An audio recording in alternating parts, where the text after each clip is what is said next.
So I'll tell a Catholic joke. Start things off. Could be an Episcopal joke too, but it works.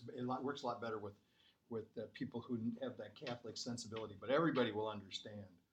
Uh, Jesus is taking his daily walk around heaven, and he comes upon a group of people who were sitting around gambling. He goes, "Whoa, this is kind of weird. This is strange." He doesn't say anything. He just watches them for a moment, and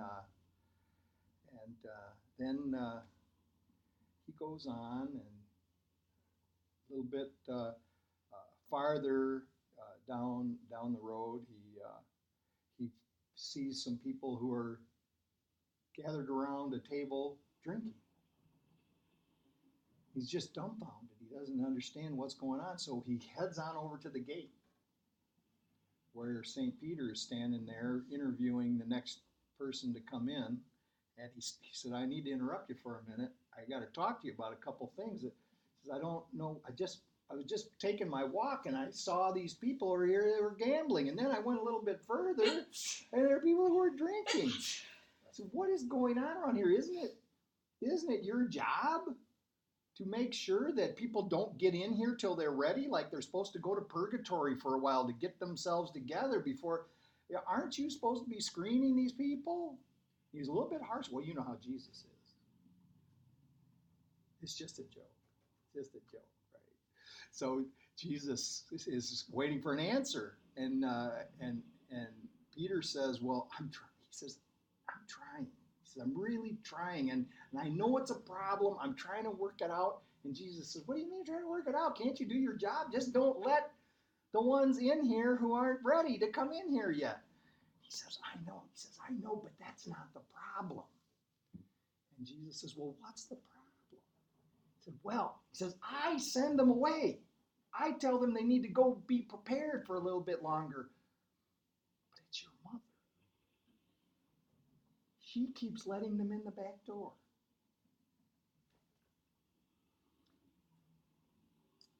Equality. In the eyes of love, in the eyes of the mother, all are equal. And I'm talking about the Holy Mother, right? All are equal.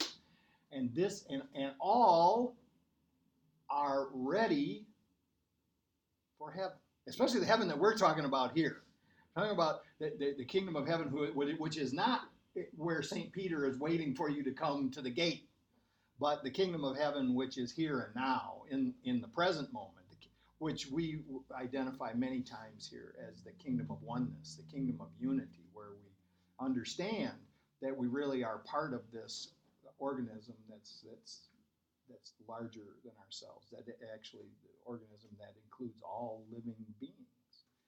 And so this, but the problem is we see ourselves as unequal. That really, this is where it starts. Is we find ourselves, we find at some level we find ourselves lacking. And it sets up judgments then of everything else that we observe. So when we think of ourselves as being either less than or more than others, it's the judgment, it's the comparisons, and for the most part, I think actually we probably see ourselves as less than more of the time. And then there's some compensation that happens where we cast our judging eye around to see if we can find somebody else who's not even performing up to our standards, and that, it allows us to shift that focus. But so this equality, this idea of equality means, and now that's the sign says it's equality for all equality. And people driving by this week, they will take different things from that sign. Some people will think that we're talking about, maybe they'll think we're talking about racial equality. Maybe they'll think we're talking about gender equality. They may think we're talking about bathrooms. I mean, it could think all sort of different things about it, and just about, and they may think that we're troublemakers. and which would be true. But the fact is that we're talking about this overarching principle of equality that transcends all of those really important ideas, but smaller ideas. And that this equality is that we are equal in creation, that we are equal to each other. And see, this is the thing about it. It's equality is not actually an entitlement. It's like a state of being. It's we get that we when we see inequality, when we notice in the world that there's inequality, then there's a striving to fix that and draw whoever we think is being treated as not equal up to the equality point. But it's like the equality that we're talking about here is an innate equality that once we get it, once we realize it, once we accept it in ourselves, we never get ourselves in a position, or when we do, we recognize it very quickly, we get ourselves in a position where we judge others as less than. And it's, for me, the point of the recognition of seeing, and this is, it's like the first, this is in Jack Kornfield's book. I've got this here. I recommend this to everybody. And you can get it on, in Audible. I show you. Oh, I don't know if it's coming through. Anyway, it's The Wise Heart, Jack Kornfield. It's on Audible and it's on Kindle, and then you can buy the book. And but he has these principles of Buddhist psychology laid out here, and this first principle really lends itself to this idea of equality, and that is to see the inner nobility and beauty of all beings. So here we're looking past, and this is many times when you read the Buddhist writings, it begins with, "O nobly born." And the writing is speaking to everyone. It's speaking to everyone. So when we think about this idea of being nobly born, we're talking about in a Christian sense, which sometimes has been twisted around. It's the idea of being a child of God. And in the Jewish, in the Hebrew Bible, there's a lot of reference to being the chosen, the chosen people, but this is really a misreading of principle. It's not, that's a separation again. And so you have some who are chosen and some who are not. You see churches today that not just, you'll see Christian churches, which are very much about you to have to do these particular things to be considered the child, right? And then there's this other view of, well, we're all children of God, or if you like, the larger organism, but we have to do a couple of things in order to be, and this is totally symbolic, but to be the son of God. There's some things that have to be done.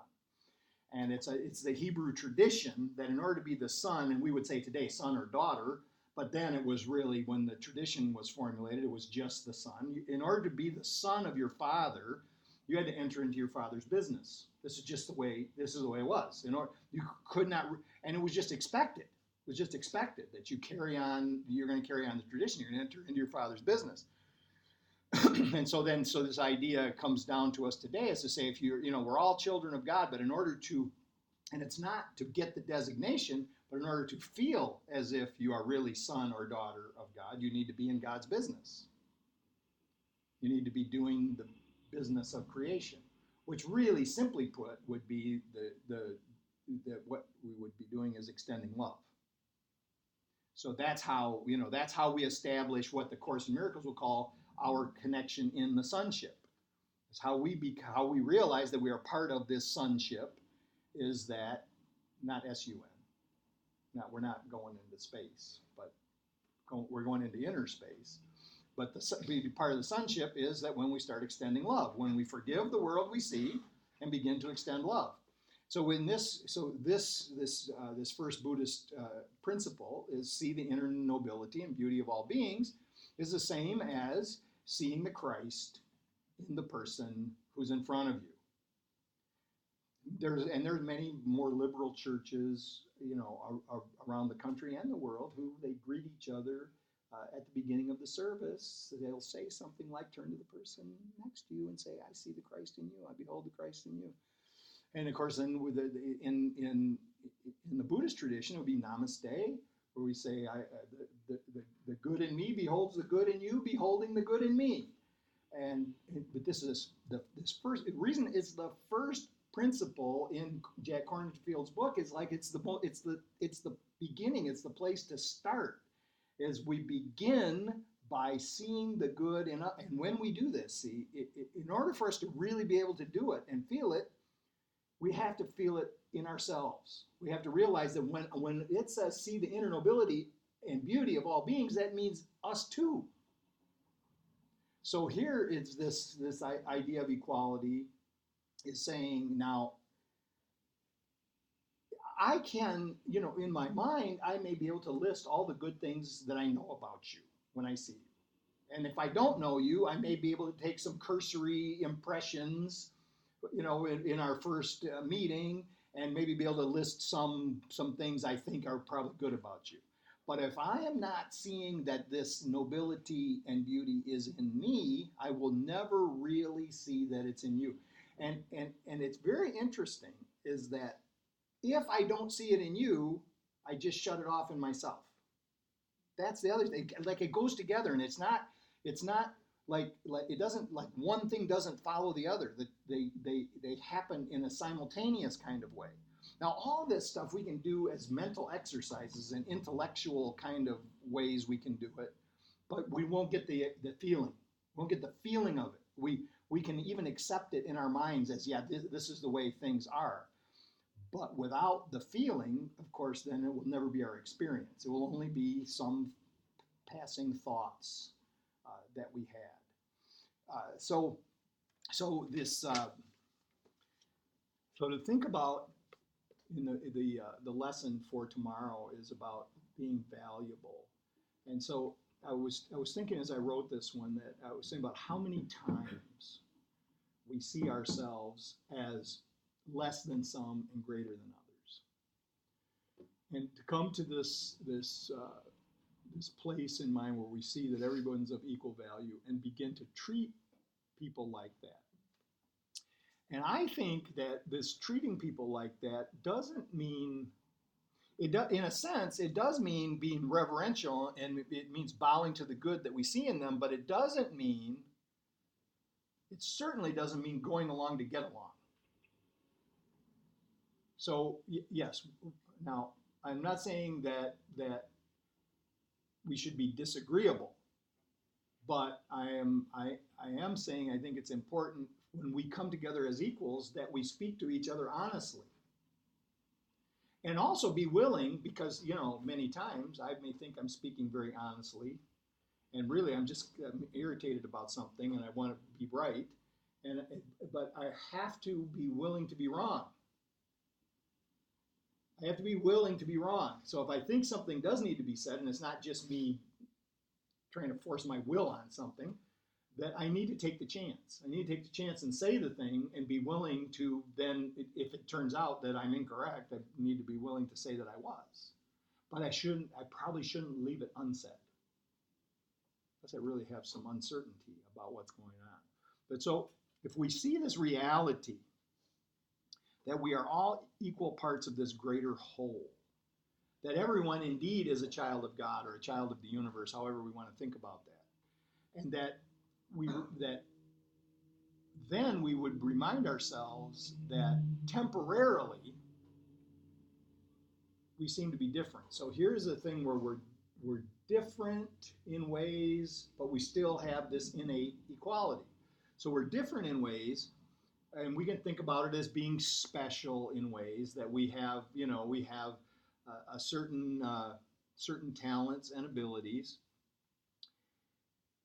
But then to get this, that when we notice that someone else around us is being particularly good, or we may think they're being particularly bad, we remind ourselves, okay, so we notice. This is kind of important, that when we see it, we need to acknowledge that we just made a judgment, okay? And it could be right, it could be right in the moment and in the situation. It could be wrong, But to also then say, when I notice that someone is that they're, hey, they may be a shining example, and I notice, I say, oh my God, that's beautiful what they're doing right now. Or I could say, geez, this is their behavior is somewhat lacking. The next thing I say is, yes, just like me. Yes, just like me. That sometimes I shine. Other times I'm kind of dull. So to see all people that we come in contact with as brothers and sisters, as equal, and that and here's something that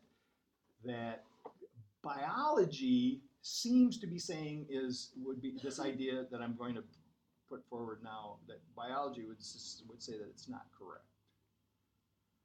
but it would depend on whether we identify ourselves as bodies or not.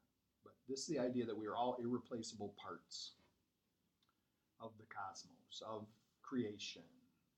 And when I say this, I'm not actually thinking about the physical part of us.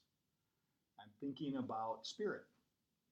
If indeed, and I just tell you what I believe. I believe that that's true. I believe that we are more than our bodies, that we are spirit, that we are we look at what Genesis says about creation, and remember it's all symbols, but it says God was a spirit moving on the face of the deep. And then he creates, and there's actually two creation stories, but he creates us in his image.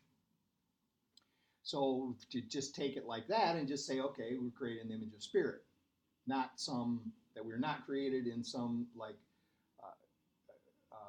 counterfeit, where you were some less than counterfeit, image, but rather just like, right, in as spirit. So then that we would be irreplaceable parts of the cosmos because we are eternal spirit, and our place in God can't be filled by anyone else. But in the world, our place as flesh definitely can be replaced and will be. And there's no, and here's another play. This is like pure equality. Everybody dies. So, okay. So each of us has a place and a part in this unfolding of the universe. And in the world, the way it is now, and in the meditation, what we're talking about is us getting quiets the world. Now, you can have some argument about how much we can actually change the world by getting quiet within ourselves. There can be some discussion about this. But what the Course is trying to point out, even if you don't buy into the metaphysics of what the Course in Miracles says, which says that this is all just a group illusion, that what we're doing here, and that there really isn't a world at all, that it's all on the inside. But if you just think about it from the perspective of, because the world, the way you see it, is all happening in your own mind, all your views, all of your impressions, all of your experience is happening within your mind.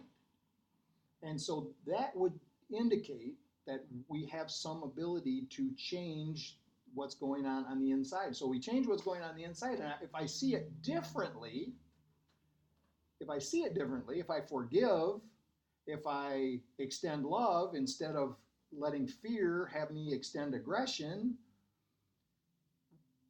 well, first, it changes the world, because the world as I know it is only in my mind. So as soon as I change my mind, I change the world. This is really important to get this, because now other people would say, well, no, because these bad things are still going on. But if I see it differently, my experience is different, I have actually effectively, for myself, I have changed the world.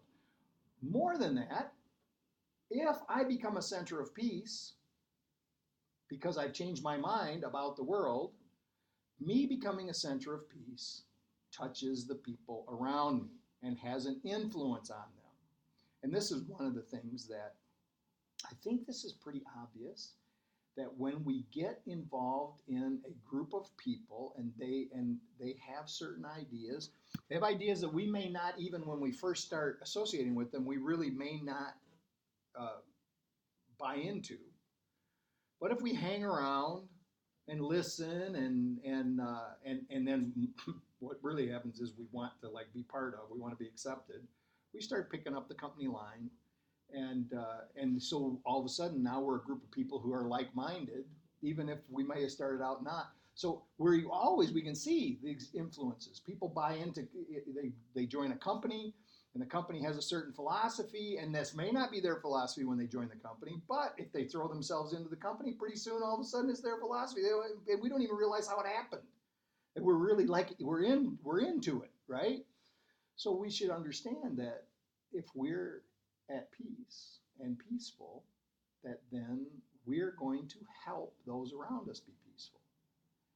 And this is minds are joined. Minds are joined in ways that we don't know. And I don't know. I am not sure that I know anything. I have a sense that it's happened so many times to me when I think of someone, all of a sudden they call.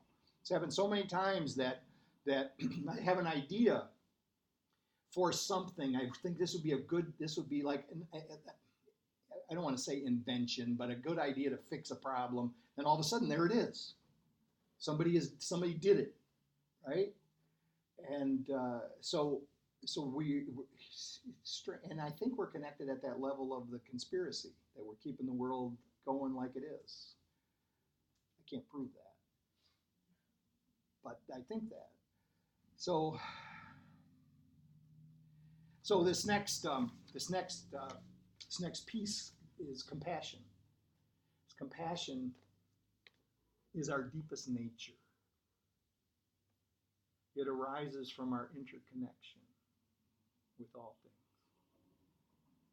So compassion, it means literally, if you look at the roots, it means common suffering. We have the definition we have for it now is that, we can feel someone else's pain. But really compassion is that literal from the root words. It's not just that we notice someone else's pain. It certainly isn't just that we feel sorry for someone else's pain. It's that we get it, that we actually connect with the pain because we relate to it. Because even if the particular circumstance hasn't been our experience, the result is close enough that we felt it, and so we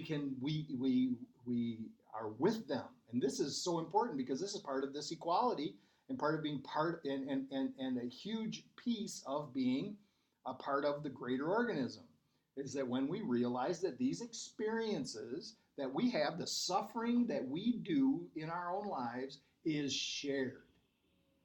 Whether we notice it or not, that it's shared. And when we can notice that it's shared, then we can become a vehicle to help alleviate it. From the perspective of just feeling sorry for somebody, that's a perspective of coming at it from a higher viewpoint. Coming at it from, and when I say higher, I mean that we are somehow superior to, and I'm not even, it is actually an ego function, but it is us being like we're above it, and we're seeing that, and you say, oh, those poor people, and but to feel it, to actually feel it, and to remember the pain that you had previously that looks very similar to this, that makes us want to not just give from a higher perspective, but give because we want to heal it. We want to heal it in us and in them. And so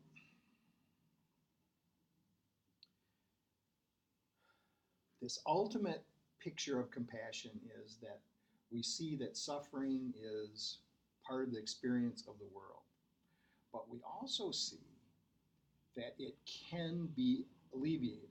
So this is one of the things that the Course in Miracles talks about is that that if we just stay in the suffering with the other person, that's not the answer. That the answer is to go further in our prayer or meditation into seeing everyone healed, to seeing it all healed. There's a Buddhist practice that that one of the statements that people make when they want to become the a bodhisattva of compassion is that beings are limitless. I want to alleviate all of their suffering. And this is it's impossible.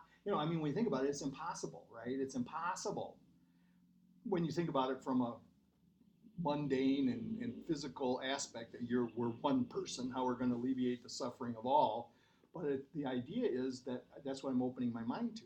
I'm opening my mind to that this is going to be my practice is going to be, I want to alleviate everyone's suffering, not in a way that I'm a messiah, but in a way that's the way I want my mind to work.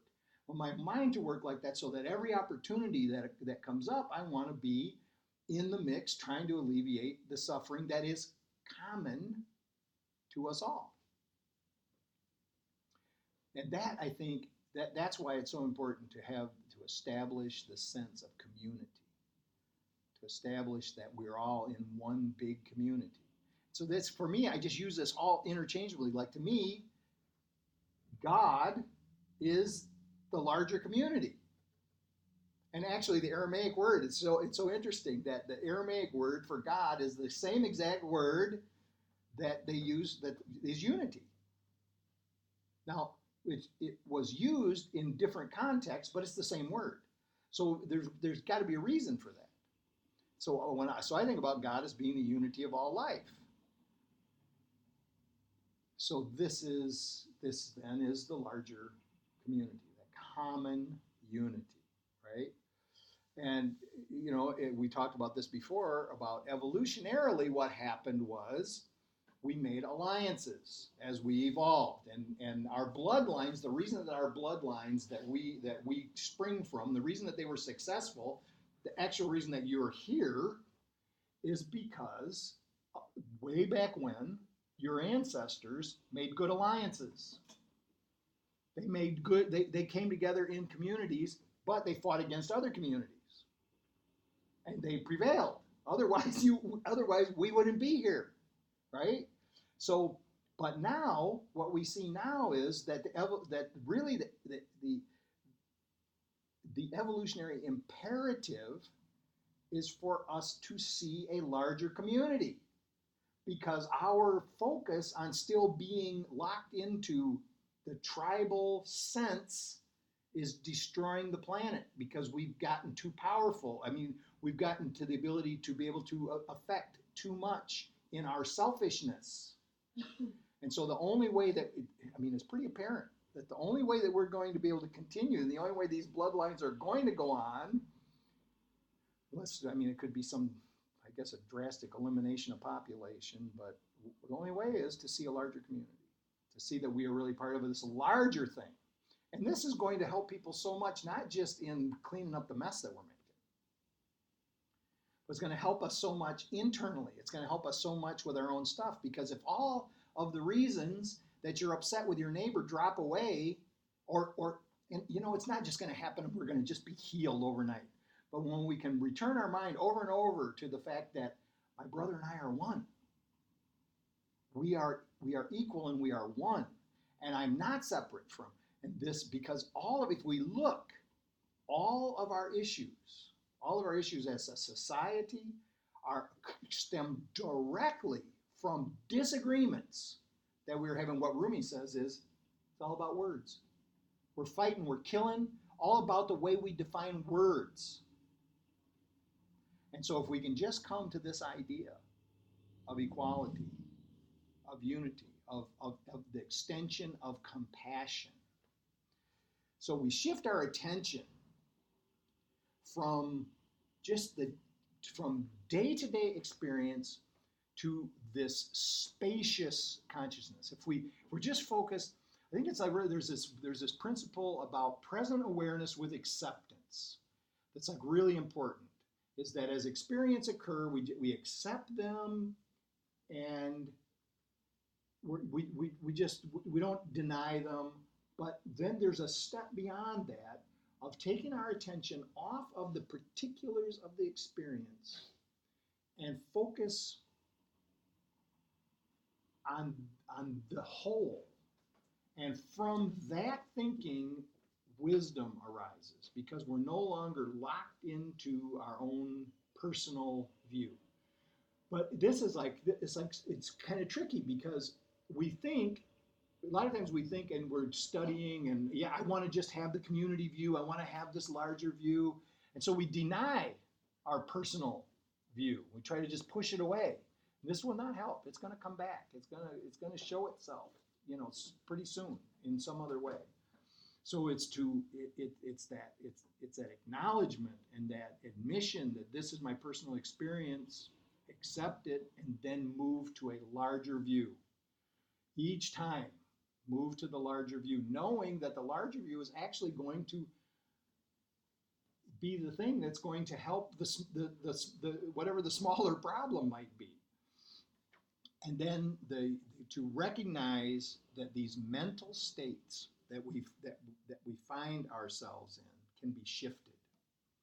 So that when we begin to pay attention to how we're feeling and what we're thinking, and realize that we can shift from an unhealthy state to a healthy one, that we can consciously shift. We all experience this. We have all sorts of excuses as to why we need to stay angry. We have all sorts of excuses as to why we need to be fearful, because if we're not fearful, and when I say fearful, I mean apprehensive, that we're watching out for some bad things. I'm going to try to avoid some bad thing that's about to happen. We have all these reasons why we think it's prudent. I mean, obviously, we've got to watch these people. Most of them are out to get us. I mean, and I know we don't think that consciously, just like that. But if we observe our thoughts, we will see that we are actually looking for people to start acting badly. We are looking for it. And so when it occurs, just notice. It's just the same as present awareness with acceptance. I just noticed. Judging, fearful, counting. How much money is it that we need? I don't know, I'm counting all the time. I'm thinking, if I had this much, if I had that much. I think I mentioned this before, that I as I started to really pay attention to my mental states, I found that I had this, when people get really disturbed mentally, they will repeat things over and over again. They repeat. And you notice that they're disturbed mentally because they do it out loud. But I found that I do it silently to myself, that I have a set of thoughts that repeat. And here's what it was. It was, I'll just tell you what it was. I had this thought that if I had this certain amount of money, in that moment, just this thought, I said, well, if I had $5,000, free money. I mean, $5,000, not free money, but money in excess, over and above if I had $5,000, I really feel, pretty good. And then I had that, right? And then I noticed I changed the number. Then it was 50, right? So now I didn't actually notice the progression. It was like a daydream, right? It's like a daydream, but a repeating daydream. And I'm telling you, the reason I'm saying this is mental illness. I mean, it may not be severe, but it is. And it's a distraction from what's really going on in the world. So then it was 50,000, right? And then, I don't know where this came from, but when we started buying the houses, and then I said, if I had 50 million and 500 houses, now I didn't want the 50 million to sit on. If I had 50 million and 500 houses, and we restore every one of them to their pristine condition, this is like a fantasy, right? But it's the repetition, and I noticed that when it would happen when I was having a moment of insecurity, that this thing would just come in and repeat. And this is what I want to point out about this, is that it doesn't matter how much money we pile up. When we're caught in that kind of mental state, it's always not going to be enough. We're always going to have some idea that we need to have more. And I am a person, coming back to this point of equality, I do not think that the best way to deal with the economy would be to just go ahead and redistribute all the money in an even fashion across the economy because it doesn't work. And the reason it doesn't work is because we each have an ability and a capacity to deal with physical, like to deal with money, first of all. Because if you just went and did that, if you just redistributed the money, it wouldn't be long before there'd still be a whole bunch of people who didn't have any money and a whole bunch of people who had a bunch of money.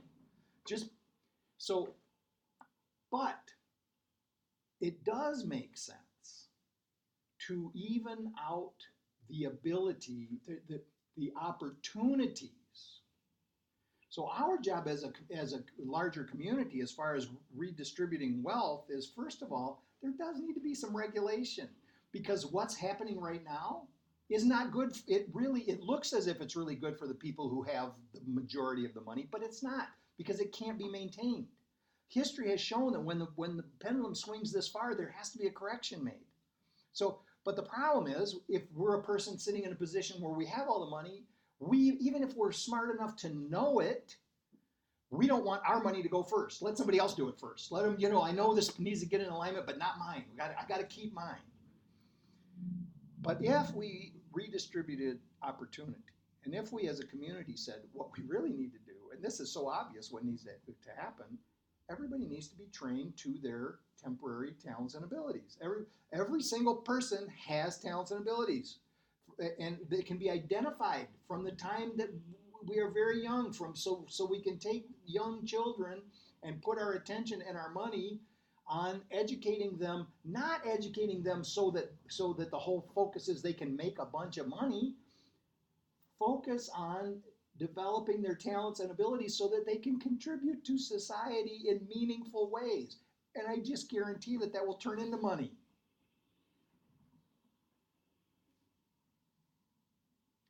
There is a thought that education only matters because the only reason it matters is that you're going to be able to make more money. Used to be education was about learning about how the world works and the humanities were important.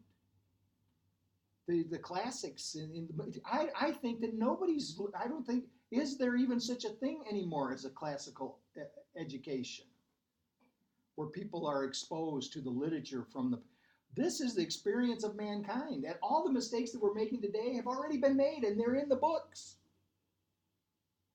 I've gone far afield now, I'm sorry. Anyway, here's where we're going to come to. I'm one with the one. In John chapter 10, verse 30, Jesus purportedly is saying the Father and I are one. Now these words are attributed to Jesus, but they really weren't his. There's a guy who was named John. He wasn't even the original John.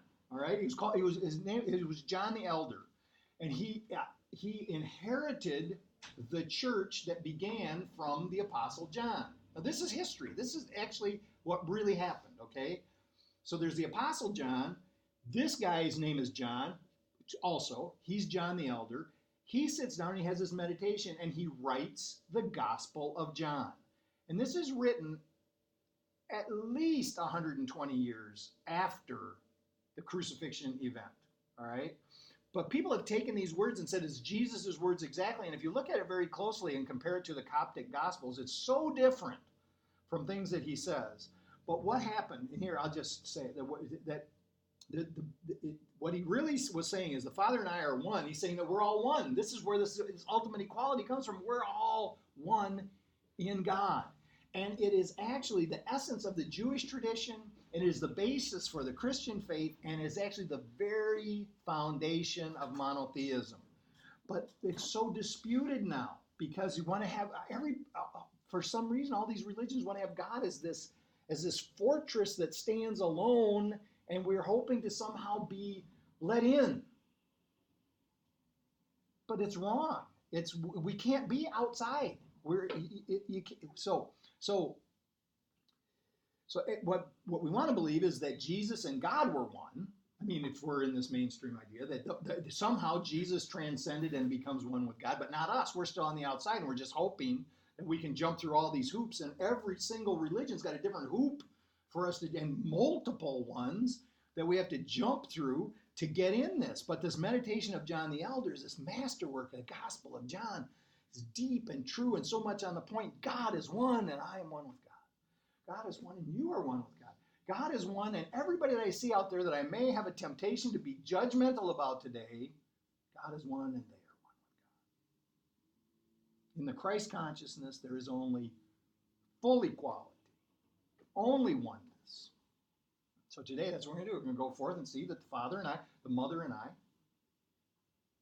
like that. I like that. I told the guy the Wendell is this minister that comes and plays racquetball, and he says, "What's your church again?" And I used to say we're New Jewish Wiccans, and now I added to it. I say now it's New Jew-boo Wiccans, because we have added such a flavor of Buddhism in there, and this just drives him crazy. But here's the deal: the Father and I are one, the Mother and I are one, and all others are one. Everybody that I see is another, really not another, part of us. That's enough.